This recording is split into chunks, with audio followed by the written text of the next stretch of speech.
Hola, bienvenidos a Poder Pensar. Vamos a hablar de varios temas de actualidad. En un minuto nada más vamos a recibir a representantes de la Asociación de Familiares de Detenidos Desaparecidos. Han lanzado una campaña hace un mes aproximadamente donde siguen pidiendo a personas que puedan tener testimonios, que puedan aportar información sobre los detenidos desaparecidos, sobre el destino de estas personas, puedan hacerlo.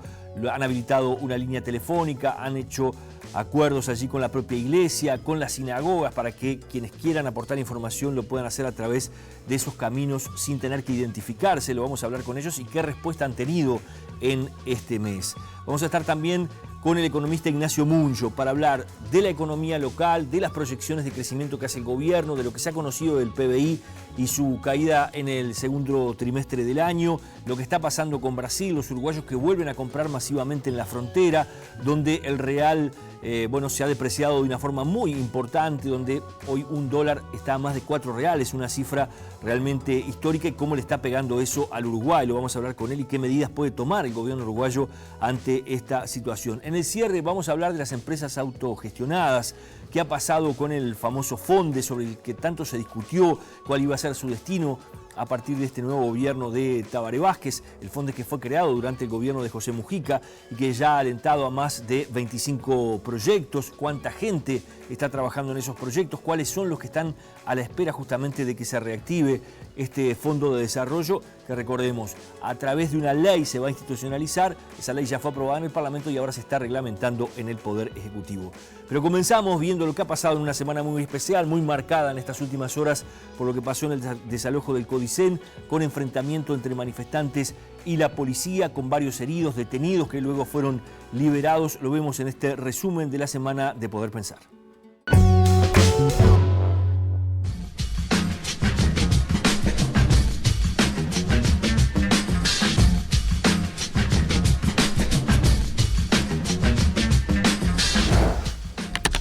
Más de 1 millón de evacuados es el saldo del terremoto ocurrido anoche en Chile, según datos brindados por el gobierno de ese país.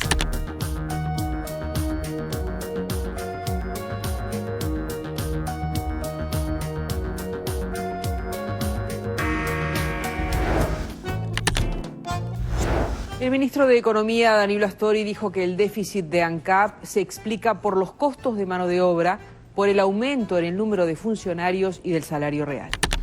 Los funcionarios crecieron significativamente en estos años y al mismo tiempo la evolución del salario real de los trabajadores de ANCAP está significativamente por encima de los salarios de todos los funcionarios públicos del país. El comportamiento de ANCAP como empresa no lo define el Ministerio de Economía, absolutamente, como no define el criterio de comportamiento de ninguna empresa pública. El vicepresidente Raúl Sendic evitó confrontar con el ministro Astori por ANCAP y dijo que su prioridad son los problemas actuales del país. Yo estoy tranquilo con lo que hemos hecho y los desafíos que yo personalmente tengo hoy son diferentes. Cuando estuve al frente de ANCAP hice todo lo que tenía que hacer con el respaldo de los dos presidentes, con el respaldo del presidente Vázquez y con el respaldo del presidente Mujica. Hice todo lo que tenía que hacer y ahora que soy el vicepresidente de la República, los desafíos que tengo son otros. El Consejo de Secundaria aplazó la finalización de cursos en 4 liceos de Montevideo para compensar las horas de clase perdidas por los paros docentes.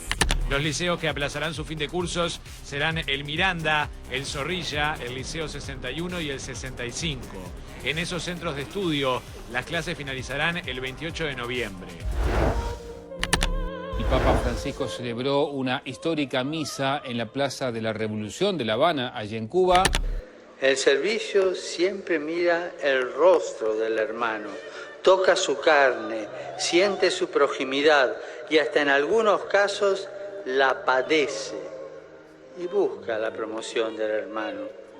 Por eso nunca el servicio es ideológico, ya que no se sirve a ideas, sino que se sirve a personas. Más de 150 estudiantes de secundaria ocupan la sede del Codicen desde el pasado viernes para, reclamar que se establezca una mesa de diálogo con el Ministerio de Economía y negociar un posible mensaje complementario para la educación. Decidimos marchar hacia el Codicen para pedir una instancia de negociación, ya que el CODICEN se había comprometido a darnos esta mesa de diálogo con el Ministerio de Economía y Finanzas. El CODICEN nos plantea que recién para el martes podrían intentar esta mesa.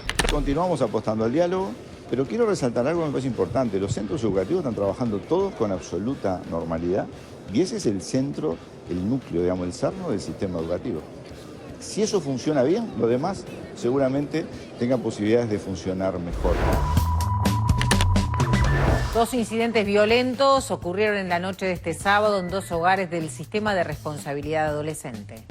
En las instalaciones hubo varios destrozos y algunos funcionarios resultaron golpeados. En una requisa realizada este domingo se hallaron decenas de cortes, dijo Mango. Mientras tanto, también sobre las 2 de la madrugada del domingo, otro incidente ocurrió en el hogar SER.